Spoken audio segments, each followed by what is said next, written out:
为着要阻挡疫情拖开，今仔日全台湾400多间加油站也宣布讲，到5月2日进前，公共便所拢无要对外开放。不过中油的部分，因是讲无要关，不过会加强消毒。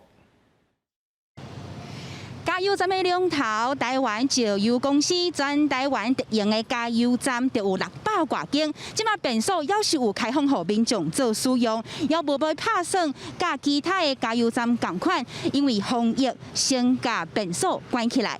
中油表示，除了便所，包括复合式的商店、快速保养中心、甲营业室，每半点钟到1点钟，拢会加强消毒。民众出入拢鼓励用简讯来签名。即阵为着防疫，有一寡加油站已经宣布，对5月21开始，公用的便所无要对外开放，包括台亚、福茂、统一、精工、西澳等等这些加油站，全台湾计共400多站，到5月28拢无对外开放。 不好啊，有时候上年纪的话，真的很不方便。哎，我也不知道怎么办啊，对不对？